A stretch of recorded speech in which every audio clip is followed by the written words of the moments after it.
Do you have what it takes to jump back in time and prevent a reactor breach that could destroy the world? Do you love puzzles, maps, and leveling up? And are you willing to take this challenge by yourself?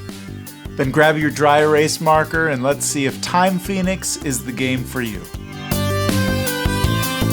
In Time Fenix, you play as a warrior sage guided by a sentient AI to prevent a catastrophic event. But you only have a few seconds before it's too late.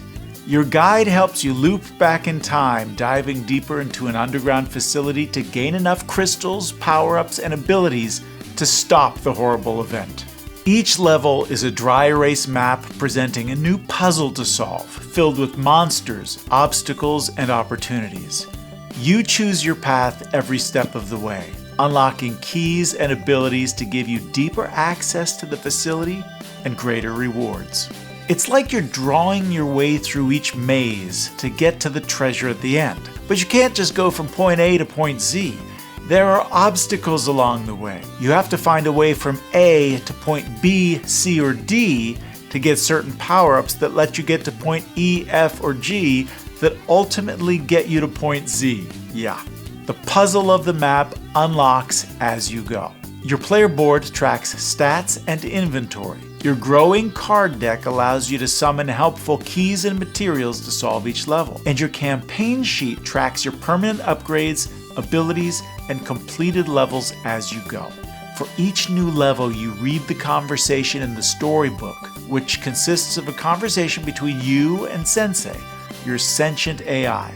This serves as a tutorial and instruction for new elements and mechanics as you progress. The campaign is simple, well-written, and moves things along without too much fluff. Which brings me to the meat and puzzle of the game, the map. As you go, you must choose which paths to take, which encounters and rewards to pursue, and which ones to avoid.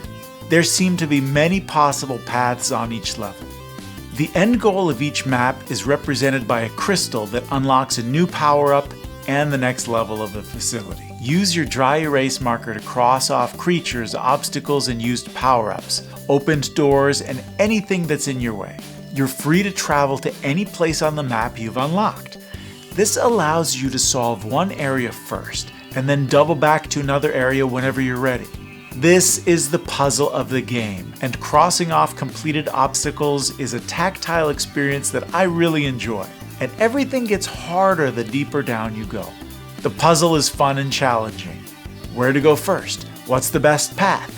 Is there a more efficient path? Can I get what I want while avoiding what monster would just crush me? Or do I need to power up and return stronger to defeat it later? The progress and unlock system is where the mechanics really shine, and elevates the game above a simple dry erase puzzle solver. Your campaign sheet tracks your permanent upgrades. Fenix starts pretty simple and weak, and each level gives him a buff. Hit points, shield upgrades, stronger attack power, new cards for your deck, and more. I love progress in games, and the feeling of getting more powerful as you play. And Time Fenix provides that experience in a fantastic way. Part of what I love about the presentation of this game is that on each level, there are elements that would kill you the first time around, or maybe even areas you can't access until you have more tools. There may be 3 or 4 crystals on a map, but only one is required to unlock the next level. But as you progress and move on to the next map and get more powerful, you can come back and revisit those previous levels to unlock those previously inaccessible areas and more goodies to help you along the way. I said previously a lot. Previously. This makes it feel like the 8 double-sided maps, giving you 16 unique levels to explore, takes you much deeper than the face value of those 16 levels. It also teases you as you go, seeing the upgrades, abilities, and monsters you'll need to come back for later. It provides anticipation and promises, and makes me want to keep playing.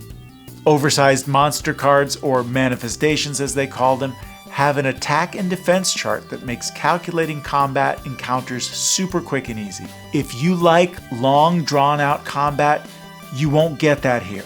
Monsters are an obstacle in the puzzle to solve as you make your way through each level.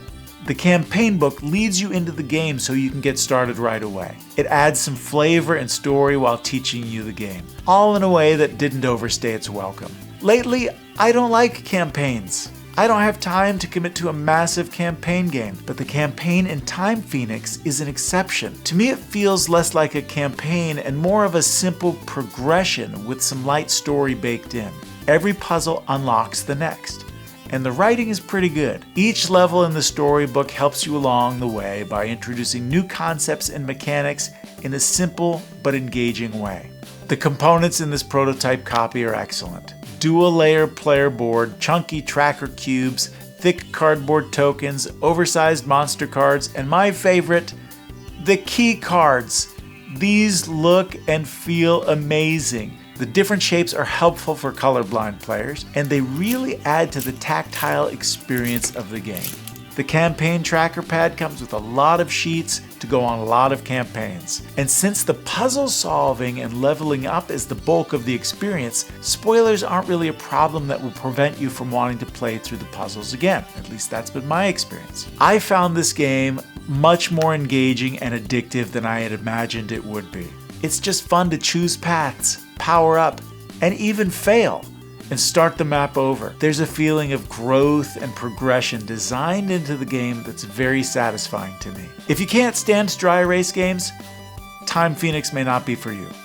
Dry erase is a central component of this game, but there's a lot more going on too. At the time of releasing this, Time Fenix is on Kickstarter. Check out the links in the description below. I'm not a fan of the cover art. It's not my style and almost prevented me from checking this game out. I'm glad I played it anyway. If you're not a fan of the art but think the gameplay looks fun, you should strongly consider diving in, as you may have an experience like mine.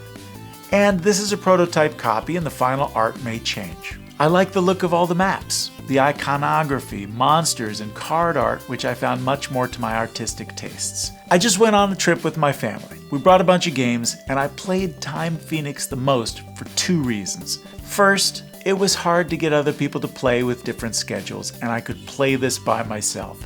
So I did. Second, because I found it fun and addictive. Finishing levels and gaining crystals, and even failing levels, made me want to dive in again. Time Fenix is a solo-only puzzle-solving dungeon crawler that hooked me right away and kept me engaged as I dove deeper into the world. The progress, unlocks, and simple campaign system along the way kept me coming back to play level after level. It's one of my favorite solo-only board game experiences I've had this year. If you like playing solo, solving puzzles, dry erase, and want to save the world, you should absolutely check out Time Fenix. Thank you for watching. I'm linking the Game Bard. Please like and subscribe. I would love it. And you will too. That's a promise. Promise is not guaranteed.